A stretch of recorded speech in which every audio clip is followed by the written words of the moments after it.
Here's the solution to day 2, problem 1. Question A, identify the slope and y-intercept for the graph of this equation. And then in part B, we'll graph that equation. So question A, first of all, the slope, also called rate of change. So what is the rate of change of y compared to x? A way to find this is to substitute 0 in place of x to discover what the value of y is. Negative 4 times 0 is 0, and 0 plus 5 is 5. And so y is 5 when x is 0. Now let's change the value of x. Instead of a 0, let's try x is 1. And so filling in 1 and solving for y, let's see what we get. Negative 4 times 1 is negative 4, and negative 4 plus 5 is 1. So let's look what happened here when x changed and y changed. When x changed from 0 to 1, so when x increased by 1 unit, look what happened to y. It changed from 5 to 1. It decreased 4 units when the x increased by 1 unit. And we can write those changes as a rate. So the y on top, the x on the bottom.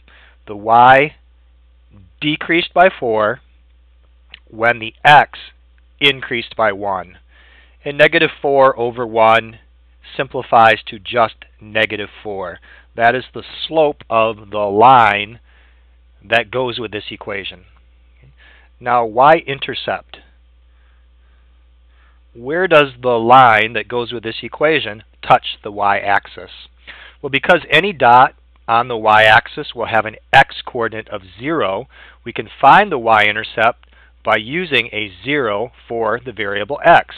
And we did that already, and when we worked out an answer for y, we got 5. So the y-intercept is 5, or as an ordered pair, 0, 5. We can use the y-intercept to get the first dot on the grid, and then we can use our slope to find another dot on the grid. So 0, 5. Here's the origin. Go to 5 on the y-axis. That's the y-intercept.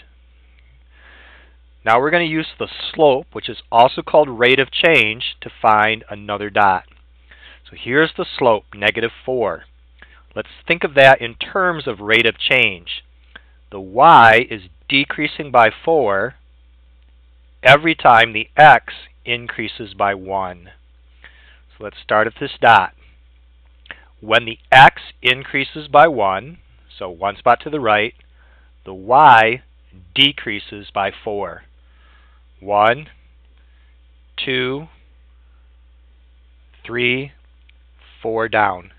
Here's another dot. We could use the rate of change again. When the x increases by 1, so 1 unit to the right, the y decreases by 4. 1, 2, 3, 4. Here is another dot on the line. And draw a line through these dots. Here is the graphical representation of this original equation. Now, day 2, problem 2. The table shows how much grain is stored in a farm's silo. Assume that the relationship between the quantities is linear. Find and interpret the rate of change and the initial value. Okay. Let's start with rate of change.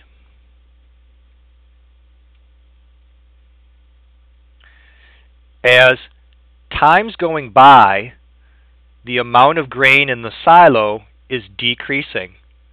How fast is it decreasing? Okay.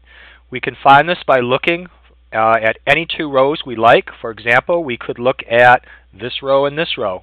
From 10 to 11, 1 month has gone by. And in the 1 month, from 14 to 8, it has decreased by 6 tons. And so we can write that as negative 6 tons in 1 month. Or another way to write that rate of change, negative 6 tons per month.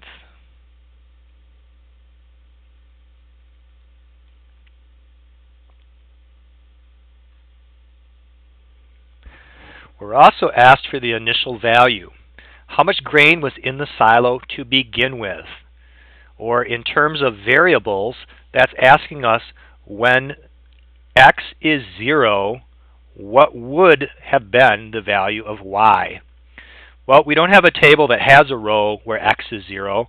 The first row that we have information is when x is 9, we know that there's 20 tons of grain in the silo.